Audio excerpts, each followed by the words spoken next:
I'm gonna scare the hell out of you. Damn, Bob Carradine's kind of a hard ass. If only little Hilly knew that in his Lambda Lambda Lambda college days, he was a fucking nerd. Shoot a pickle, dweebo. I've heard it said that people come into our lives for a reason. Wait, that's not right. All right, let me start again with less of a musical mindset.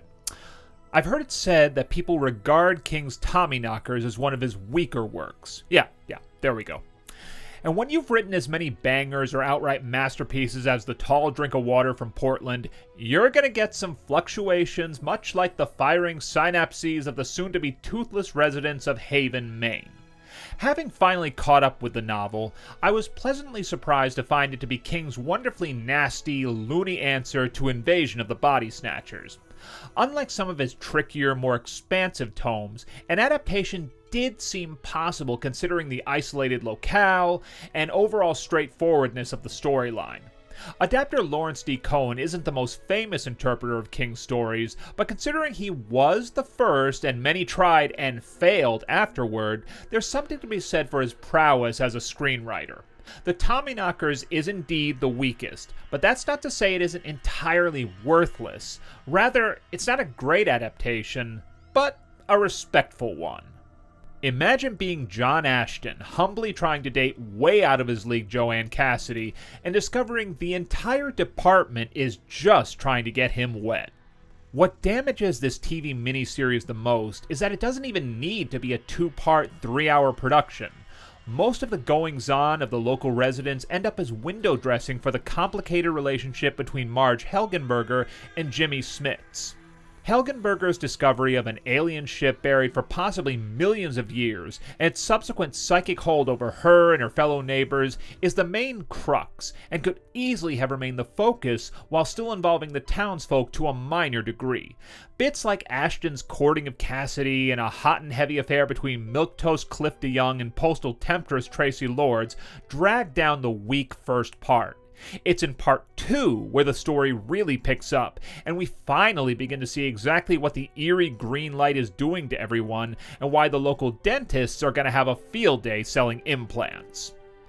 Helgenberger delivers a decent enough turn, and even garners a bit of sympathy, but one can't help but feel her character's euphoria and cult-like worship of the unearthed structure is being held at arm's length.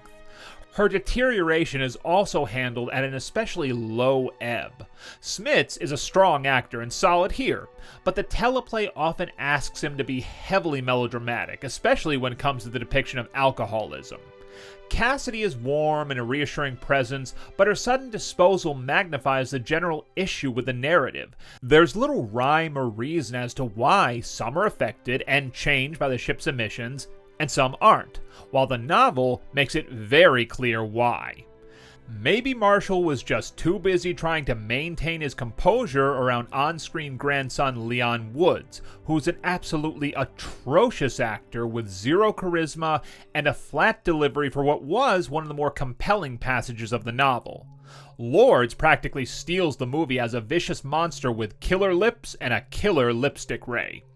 Despite the unnecessary inclusion of the affair subplot, it is faintly amusing and at least injects a bit of bounce, especially since DeYoung and Lords really commit to their snogging, while I'm just happy to see Alice Beasley in something other than Loaded Weapon 1. Director John Power, no relation to Max Power, whose name you'd love to touch, but you mustn't touch, does a perfectly serviceable job, and considering what I read about the difficult production history, it's not half bad. I'm stunned they included the doll detail. I guess it was just a reason to throw some killer dolls in there. But there are goofy elements which just don't work. Happy Kingtober. Like and subscribe, and remember, there are other worlds than these.